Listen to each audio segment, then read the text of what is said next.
Dia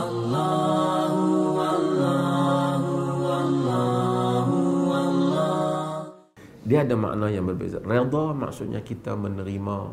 Redha ni pertama kita redha Allah itu sebagai, meredai Allah itu sebagai Tuhan.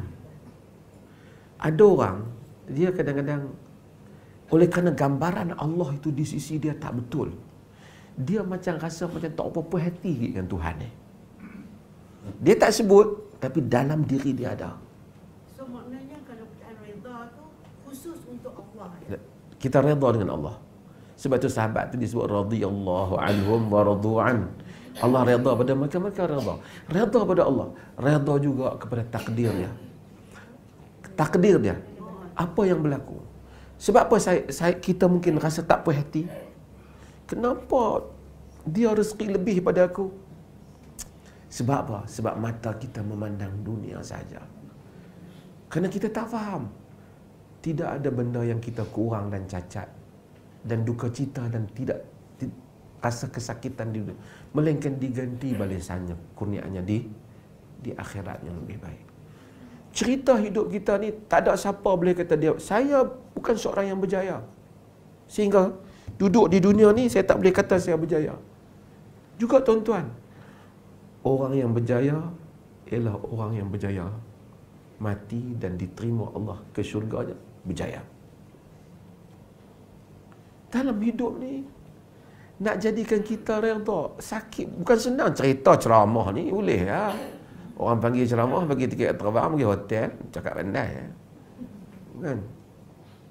Tapi nak cerita supaya dalam diri kita, aku redha Allah.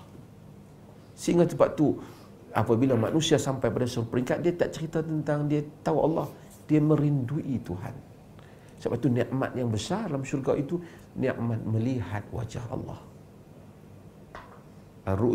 Melihat Allah, wajah Allah. Orang ni, macam saya kata tadi lah, kalau boleh tengok artis pujaan dia lalu, tak kira habis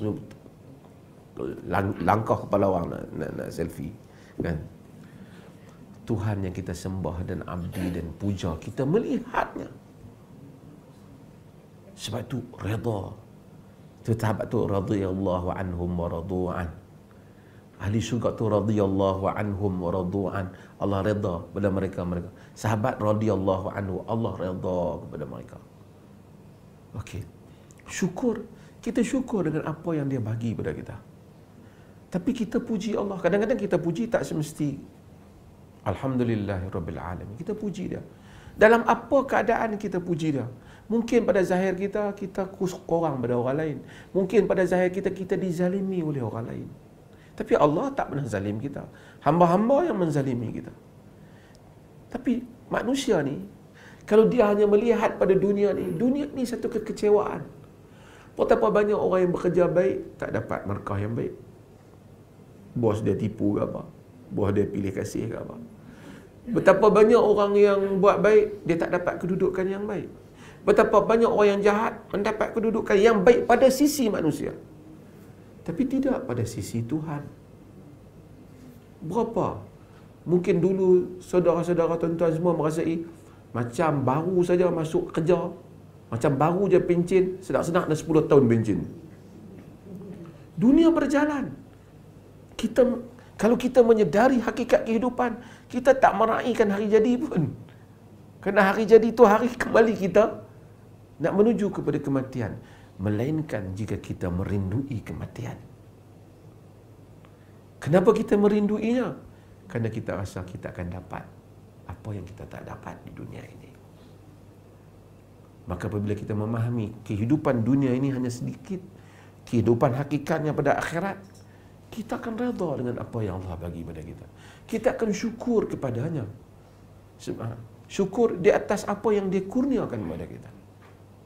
Dan ini ada bab pengajian tentang redha, tentang syukur, yang merupakan nilai-nilai yang Allah suruh kita simpan dalam, kita tanamkan dalam jiwa hamba. Sebab tu tuan-tuan, ramai orang boleh pergi semayang, banyak semayang, 20 rakaat, 30 rakaat semayang, tapi dia tidak mendapat kenikmatan salat. Kita bangun tengah malam, dia bangun Dia tak boleh nak sembahyang. Baca handphone boleh lah. Bangun-bangun baca handphone. Punya waktunya bagus untuk doa. Dia solat pun tak menjadi. Bukan solat tu tak jadi. Dia tu merewang. Dia tak dapat pergi. Sekarang Nabi dalam segala urusan yang berat. Ya ayyuhal muzammil qumil laila illa qalila. Nisfahu awin qus minhu qalila. Aw zid alaihi warattilil Qur'an tartila. Inna sanulqi alayka qawlan thaqila. Inna nashi'atal laili hiya ashaddu wat'an wa aqwa muqila. Balik baca surah Muzammil. Karena pada waktu malam itu lebih elok bacaannya, lebih tenang, lebih ingat apa yang kita baca. Bila mungkin kita tak faham, sebahagian tak faham bahasa Arab, tapi disebut Alhamdulillahirabbil alamin. Rasa segala puji bagi Allah Tuhan sekalian alam. Ar-Rahman Ar-Rahim, penyayang, pengasih. Siang mungkin sibuk.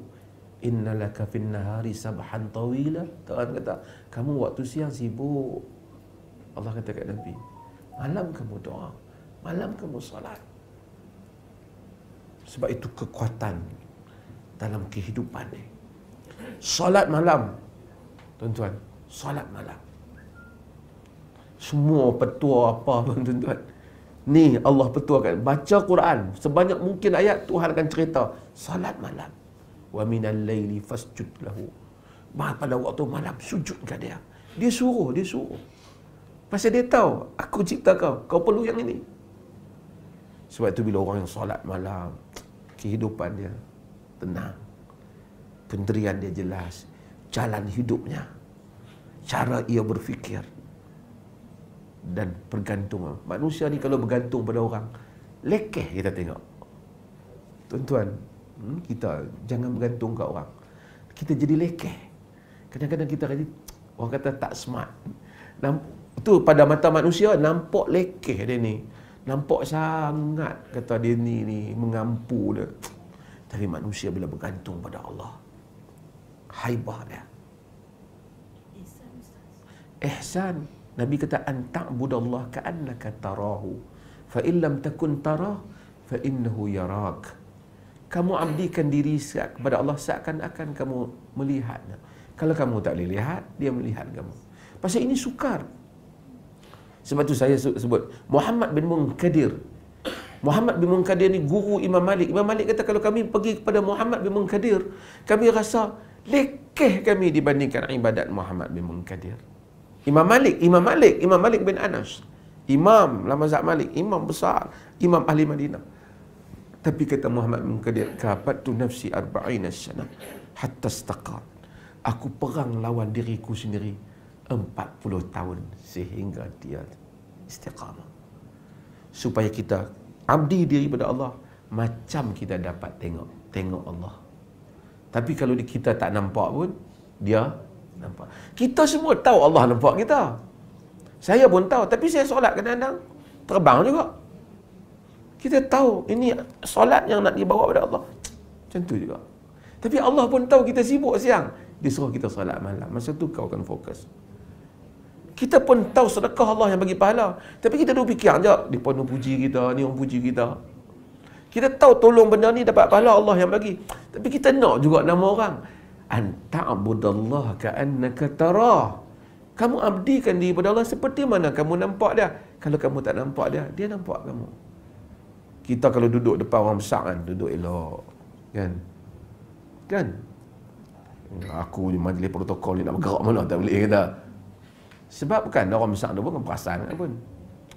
Tapi bila kita depan Tuhan, kita tak. Kan? Walaupun dia maha besar. Sebab tu di kalangan para ulama ada yang menangguhkan bangun ketika orang besar datang. Kita pun tak mampu buat tu. Dia kata kerana aku tangguh. Kan? Untuk berdiri di hadapan Allah pada hari kiamat. Mudah-mudahan saya ceritalah kan. Semua kita berjuang. Nak lawan orang semua senang. Tambah nak ulas pasal politik lagi senang. Nak lawan parti politik orang semua pun senang. Nak lawan pemimpin pun tak payah. Tapi yang sukar ialah nak lawan diri sendiri. nak lawan diri kita sendiri. Dan tidak ada siapa yang tahu pertarungan itu melainkan kita. Bertarung diri kita supaya ikhlas. Bertarung diri kita supaya salat depan Tuhan. Bertarung diri kita supaya hari ini supaya jujur. Hari ini kita baca khutbah tentang fadilat doa kepada al-mar'il muslim li akhihi bi zahril ghaib. Doa pada saudara kita dalam keadaan dia tak tahu. Allah kata kita doa, Nabi kata kita doa, al-malak al-muwakkal, satu malaikat akan doa balik kat kita. Itu semua tak perlu orang tahu dah. Ni aku selalu doa kat hang, tahu tak? Hang kita doa. Kita jumpa dia kadang-kadang apa khabar? Tapi dia tak tahu kita doa kat dia. Kita kesian kat dia. Kita doa kat dia. Kadang-kadang nampak dia susah, kita doa. Tapi dia tak tahu. Walaka misl, kamu pun macam tu lah malaikat kata dapat. Allah